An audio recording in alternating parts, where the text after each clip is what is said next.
အင်္ဂါသားသမီးတွေဒီရှစ်လပိုင်းမှာဘာလို့လို့အဟံအတားဖြစ်ပြီးတော့စိတ်တွေရမ်းလောနေပါသလားဒါဆိုရင်တော့ဒီဗီဒီယိုကတင်အတွက်တည်တတ်ဖြစ်ပါတယ်အခုလက်တော့တင်ဟာအရာရာကိုအလင်းအမြန်လုပ်ချင်နေတယ်ဒါပေမဲ့လက်တွေမှာခရင်မရောက်ဖ နဲ့တစ်ခုမဟုတ်တစ်ခုကနေပြီးတော့လာပြီးတော့တားနေသလိုခံစားနေရတယ်အလုံးမှာရုတ်တရက်ကြောင်းလွဲတွေမမျော်လင့်ထားတဲ့တာဝန်အသစ်တွေဆက်တိုက်ကြုံရလိမ့်မယ်အရေးအကြီးဆုံးကစိတ်မရှိဖြစ်ပြီးတော့စိတ်လိုက်မှန်ပါအလုပ်ထွက်တာမျိုးလုံးဝမလုပ်ပါနဲ့စာရုပ်စာတမ်းကိစ္စတွေအဆုအဆက်ငွေကြေးကိစ္စတွေမှာကိုကအလောတကြီးဖြစ်နေလို့အမှားအယွင်းဖြစ်တတ်ပါတယ်လက်ပတ်မထိုးခင်မှာတခြားဖတ်ပါနှခါပြန်စစ်ပါငွေဝင်ကတော့ဝင်ပါတယ်ဒါပေမဲ့ဝင်တော့ပြန်ထွက်ဖို့ပေါက်ကစောင်းနေပါတယ်အထူးသဖြင့်ကျမ်းမာရေးစက်ပစ္စည်းပြင်ဆင်စရိတ်စတဲ့မျော်လင့်မထားတဲ့နေရာတွေမှာငွေအလုံးရင်းထွက်တတ်ပါတယ်ဒီအချိန်ကရင်းနှီးမြှုပ်နှံမှုအသစ်လုပ်ဖို့အချိန်ကောမဟုတ်သေးသလိုလက်ထဲမှာငွေကိုကြစ်ပါအောင်စုထားဖို့အချိန်ဖြစ်ပါတယ်အိမ်တော်ရှင်တွေအနေနဲ့ချစ်သူရည်သားရှိတဲ့သူတွေအနေနဲ့အထူးသတိထားပါ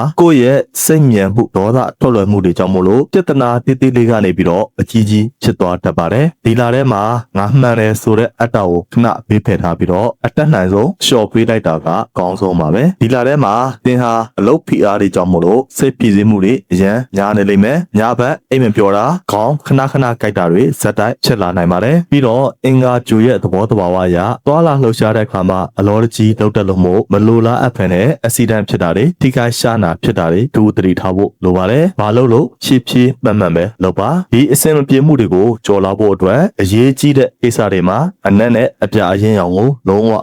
မဝတ်ပါနဲ့ပန်းရောင်နဲ့အဖြူရောင်ကိုသာရွေးချယ်ပြီးတော့ဝတ်ဆင်ပါအကျိုးပေးကဏ္ဍတွေကတော့3 5 9ဖြစ်ပါတယ်အင်္ဂါနေ့မနက်တိုင်းဖះမှာပန်းရောင်ရှိတဲ့ပန်း3ပွင့်ကတ်လူပူဇော်ပေးပါအခုပြောပြသွားတဲ့အချက်တွေကတင့်ရဲ့လက်ရှိအခြေအနေနဲ့ဘယ်လောက်တောင်တိုက်ဆိုင်နေတဲ့ဆိုတာကို comment မှာရေးပေးခဲ့ကြပါဦးအရေးကြုံလို့ရှိရင်ပြန်ကြည့်လို့ရအောင်ဒီဗီဒီယိုလေးကိုလည်းတခြားဆက်လုပ်ထားဖို့အကြံပေးချင်ပါတယ်ကိုအနီးနားကအင်္ဂါတွေကိုလည်းသိရှိသွားအောင်လုပ်ပေးလိုက်ပါဦးเนาะကျွန်တော်တို့နောက်ထပ်ဗီဒီယိုလေးမှာပြန်လဲဆုံတွေ့ကြပါမယ်ခင်ဗျာ